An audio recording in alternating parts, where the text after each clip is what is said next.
Bonjour à toutes, bonjour à tous. Aujourd'hui, présentation d'une BMW 520i E34 1990. Donc la E34, c'est une génération de série 5 qui est sortie entre 1988 et 1996 pour les breaks et 95 pour les berlines. Quoi qu'on doit trouver quand même certaines E34 berlines de 96, mais elles doivent être extrêmement rares. Donc celle-ci est de 90, c'est un modèle 91. Donc encore la version première série avant restylage. On les reconnaît avec les rétros collés à la porte. Les deuxièmes versions ont des rétroviseurs décollés. Et à une calandre fine.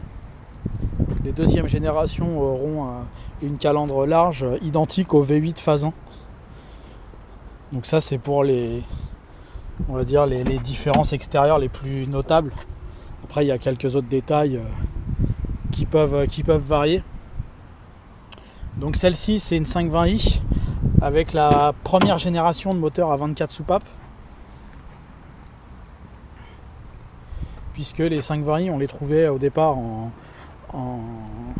12 soupapes 6 cylindres, puisque c'est un 6 cylindres, la 520i c'est le premier 6 cylindres de la gamme. Et donc là c'est la toute première en 24 soupapes, elle fait donc 150 chevaux pour un 2 litres. Alors qu'avant la 12 soupapes faisait 129 chevaux en puissance annoncée. Et donc celle-ci, comme c'est les toutes premières versions, pour les initiés c'est une version donc sans Vanos. Voilà, donc pour tirer le capot, on enlève la manette, ensuite on tire sur l'avant et ensuite on pousse en arrière. Donc voilà ce fameux moteur M50 B20, donc 250 chevaux. Le premier 6 cylindres en ligne 24 soupapes de la marque. Hormis bien sûr le moteur de la M1 286 chevaux en 3,5 litres, mais ça c'est encore autre chose. On va dire qu'en grande série, en très grande série, c'est le premier. Et puis bien sûr la première M5 28, mais encore une fois c'est pas de la petite série. Donc celle-ci est une origine France, donc on les reconnaît avec les feux jaunes. Là, je sais pas si on l'avait vu au départ sur la vidéo. Donc on a les feux jaunes sur la voiture, les clignotants orange à l'avant, à l'arrière. Ça sont toutes comme ça.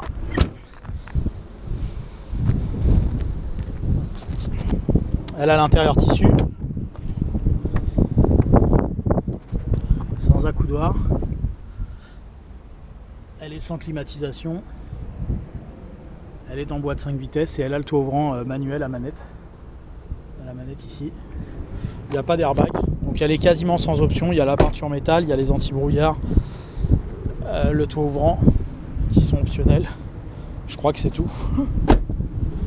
Parce qu'il n'y a pas d'ordinateur de bord qu'on peut avoir. Il n'y a pas de clim, pas de clim bizone. Il y a un autoradio cassette. Voilà. Donc là c'est l'atmosphère un peu de la série 5. Donc c'est assez noir, mais c'est une référence en termes de fabrication.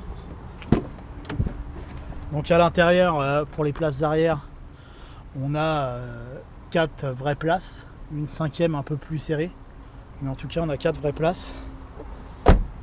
Et on a un coffre classique, une malle, donc avec une contenance très correcte. Et une facilité de chargement améliorée par rapport à la E30, qui est un peu de la même génération. Par contre celle-ci n'a pas de banquette rabattable, certaines l'ont en option, celle-ci ne l'a pas. Voilà, donc on va pouvoir aller l'essayer et puis se rendre compte de la qualité de la voiture. A tout de suite. Donc nous voici au volant de la série 5 E34. 520i, 150 chevaux, essence bien sûr, si j'avais pas précisé pour certains.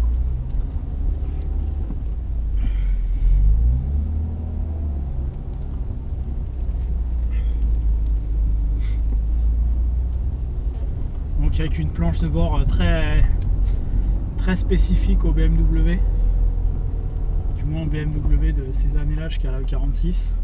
Planche de bord tournée vers le conducteur.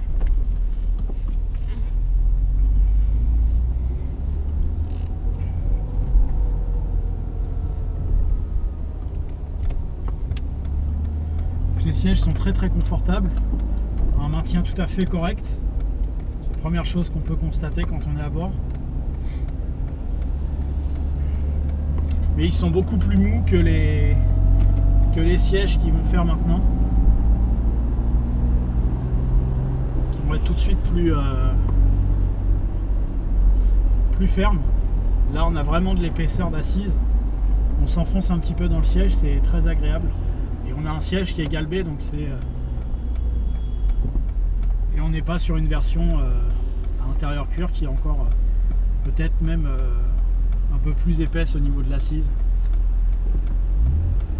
Après on a au niveau moteur, on a le bruit caractéristique du 6 cylindres. Les amateurs de la marque ne seront pas, on va dire, dépaysés par ça.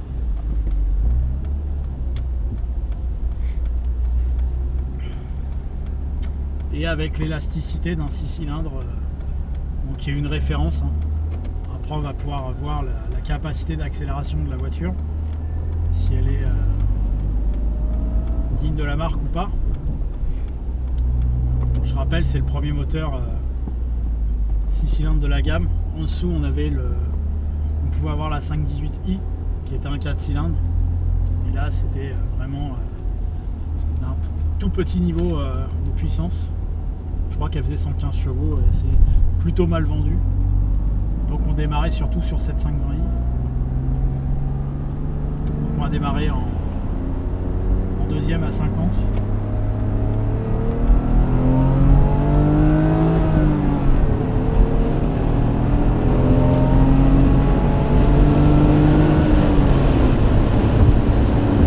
Donc on a un très bon niveau d'accélération. Pour un premier moteur, j'entends, parce qu'il y a certaines personnes qui vont dire ouais, c'est une 520i, ça avance pas. Faut se mettre au rapport de l'année de la voiture qui est de 90. Donc ça a 30 ans, quasiment. Et alors la deuxième vitesse est assez courte. À peu près 80 km/h lors du passage en 2, puis après elle est ensuite bien montée, donc alors elle vous plaque pas spécialement au siège. Je ferme le tour au vent parce qu'il est entrouvert, c'est un tour au vent manuel, je sais pas si on le voit dans la vidéo, pour qu'on entende bien sûr. Qu'est-ce que je disais, donc rapporté à l'année,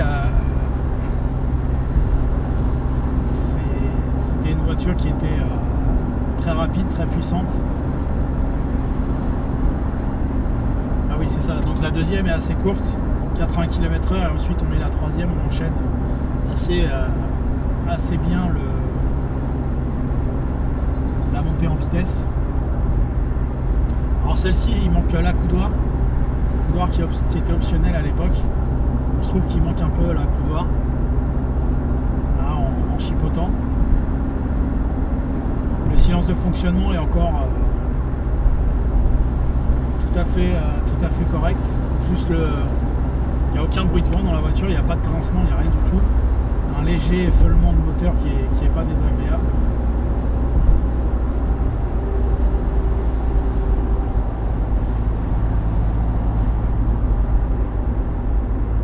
Donc c'est un très haut niveau de prestation pour une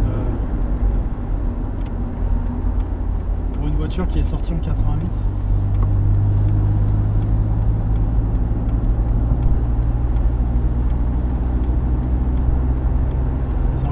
C'est une auto qui est tout à fait, je trouve, utilisable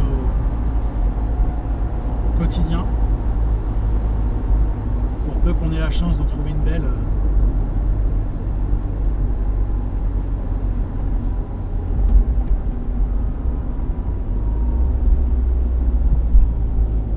La boîte de vitesse est absolument parfaite. fait au niveau du maniement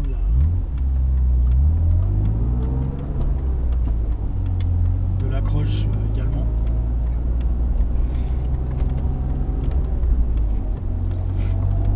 Alors elle prend un petit peu de roulis cette voiture. Je pense que c'est aussi la configuration modèle de base qui fait un peu ça. On a des pneus à flanc haut en 65 de large en 65 de haut pardon, et en 195 de large, donc ce qui fait que on a tendance à prendre un petit peu de roulis. Elle est assez souple en suspension. Également en option, vous pouvez avoir des jantes en 225-60 et qui certainement devaient aussi améliorer un peu la fermeté de la suspension.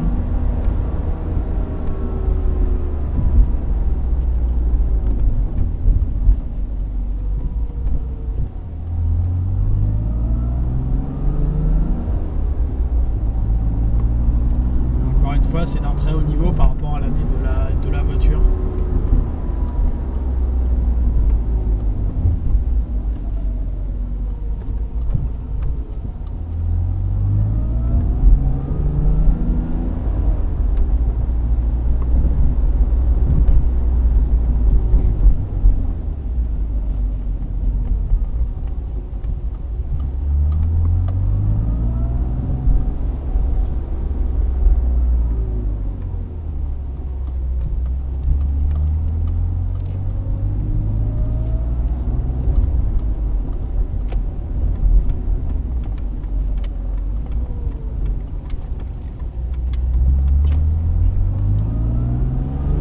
Bien un bas régime.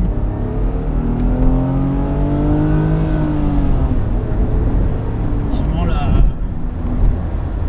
la deuxième nous emmène bien à 80 à l'heure. Donc par rapport on va dire au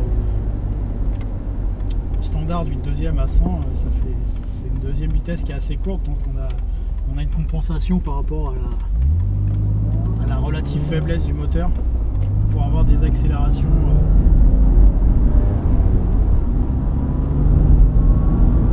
à un très bon niveau.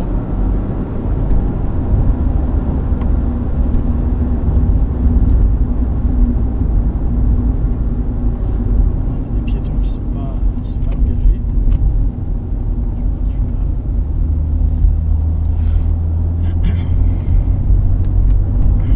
La jante du volant aussi est assez grande. Un peu maintenant qu'on est en train de réduire de plus en plus la taille des volants, c'est sur ce genre de détail que la voiture fait le plus son âge. Un peu la souplesse de suspension, l'épaisseur des sièges, la grandeur du volant. Quelqu'un qui conduit une voiture des années 2010 depuis quelques années et qui a jamais conduit une voiture comme ça des années 80 ou 90 va être surpris par la taille du volant. Il est assez grand, mais finalement il y aura une prise en main tout à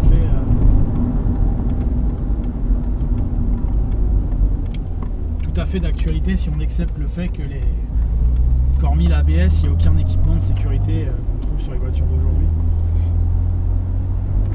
donc qui demande une certaine habitude et maîtrise, on va dire, de la voiture, parce qu'on a quelque chose qui freine un peu moins qu'une voiture très récente.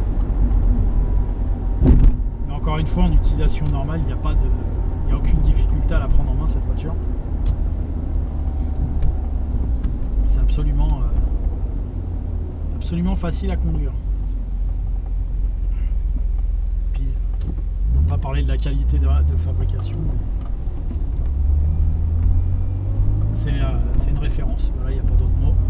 Ça bouge pas, c'est propre, c'est net, tout est à sa place. C'est une référence.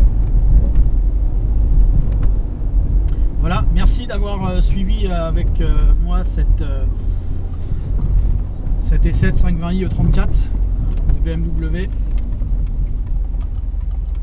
N'hésitez pas à vous abonner à la chaîne pour d'autres vidéos. Également à